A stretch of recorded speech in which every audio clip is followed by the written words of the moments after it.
8 თებერვალს ბათუმში ჩადის ეგრეთ წოდებული პრემიერი და რიჟვაძესთან აი ამ კაცთან ერთად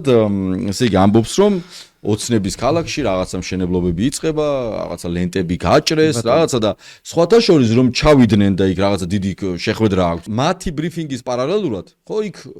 ღობე იყო შემოსაზღვრული უსაფრთხოებისთვის. გადის ერთი კვირა, როცა დაანონსდა რომ მშენებლობა იწყება აქ და მორჩა და აი უკვე ყველაფერი გადაწყვეტილია და 4 და 6 წლის ბავშვი წარმოუდგენელი ხო, გარდაიცვალა და მათი რეაქცია რო ჩვენ არაფერში ვაში არა ვარ მშენებლობა ჯერ არ დაწყებულა აქ მოსამზადებელი სამუშაოები იყო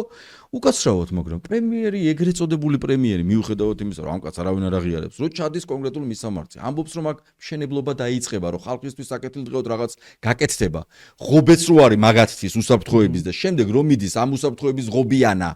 და შემდეგ ბავშვი ვარდება თხრილში იქ სადაც სამშენებლო ტერიტორია ეს ვისი ბრალია ქუთაისში რომ მოხდა მემორიალი და იმ წამსვე თანამდებობის პირი კაცო იმ წამსვე მოიხსნა აქ ესე იგი 4 და 6 წლის ბავშვი გარდაიცვალა და მთელი კამპანია ააგეს